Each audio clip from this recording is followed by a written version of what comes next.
So to get into the weather compensation and adjust the temperatures on the weather compensation curve on the Mitsubishi Ecodan systems, if you press and hold the menu key for around 3 seconds, that will take us into the menu we need. And if you press the right arrow key to select your heating, and then press the tick box to confirm, and we're into the compensation curve options now. So here on the right hand side we've got an edit option, so I'm just going to select that, and we can now go in and make some changes to the actual curve. I'm just going to talk about these two options here. This third option just moves the whole thing up and down. I'm not going to show anything on that. It's mainly about these two here. So on the left we've got the higher temperature settings, and in the middle we've got the lower temperature settings. So we'll start with the higher. I've currently got my system set to 32 degrees at -3. So what this means is when the temperature outside is -3, then the water going to the radiators and or underfloor heating will be 32 degrees. And that seems to work well for me. I am running my heat pump 24/7 due to the cold snap that we're having at the moment, and that keeps my house at a nice 21 degrees using this weather curve. Now it appears that the Ecodans, from what I've seen, a default somewhere around this 50 degrees at -3. So that means the water is heated at 50 degrees when it is -3 outside, which means you're using a lot more electricity to heat that water to 50 degrees. Each house will differ as to what you'll need on this compensation curve. It all depends on your heat loss, your size of radiators, and calculations that were done for the installation. It does seem a lot of systems are designed to run at the 50C, but I've managed to tweak mine down to 32, so I'm using a lot less electricity, and I just keep that running 24/7 ticking over. So if you do want to edit it, then you've got some up and down keys here to reduce the water temperature that you're going to send out to your ads and underfloor heating. So I'll put that back down to 32, and then on the right hand side here we've got a left and right button to either increase or decrease the outside temperature. So if you were to set it something like that, for example, when it's -10 out, then the water will be at 32 degrees. Now obviously at -10 out that's very cold.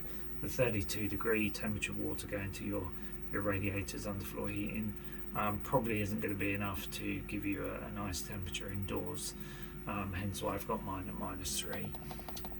And as you can see, if you look at the curve, you'll see, depending on the bottom temperature here, which is the outside temperature, as it warms up, you'll see the water to your radiator and heaters actually drops because it's not as cold outside, therefore you don't need the heating as hot. So that seems to work for me, and it's a good setting. Once you've done that, then just press the tick box and that will confirm the changes. And then if you press the backup key, we can then take a look at the lower temperature curve. So if we press the middle button, we can now look at the lower temperature curve. So with this, we've got the water set to 25 degrees going off to the radiators and underfloor heating if you have it, when it's 15 degrees outside. So this is more for mild temperatures. Again, you can adjust this up or down. Now, for example, you could have it at 30 degrees when it's 15 degrees outside, so radiators will run a little bit warmer, or you can drop it down. Now on my system, 25 is the minimum I can drop it to. It may be slightly different on yours. I think some of them go down to 20, but again, this setting works well for me. Again, you can increase or decrease this, so if it's 20 degrees outside, for example, you may want the heating at 25. I have it at 15 degrees. Again, once you're happy with this, just press the tick box to confirm, and that's the curve set for the lower temperatures. Just press the back up when you've finished, back up again, and once more, twice more, there we go, and you're back to your main menu where you can then run the compensation curve.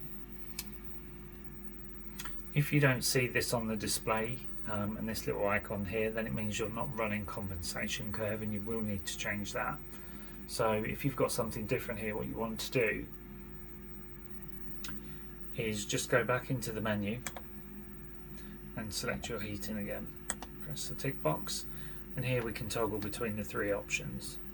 So it could be, for example, that you might be in this mode. I'll just select this mode, come back out, and you're in a fixed flow temperature where in this case the water going to the heating will always be 38 degrees, and you can adjust that manually. But what that means is, so if I've got it to 40, no matter what the temperature is outside, whether it's -5 or plus 25 outside, the water going to the heating will be 40 degrees. So you will use a lot of energy and use unnecessary heat really for that. So you do want to make sure you are using the condensation curve. So to change that, if you go into the main menu, go right to your heating and select the heating option, and then just toggle until you see this icon, which is the curve, condensation curve.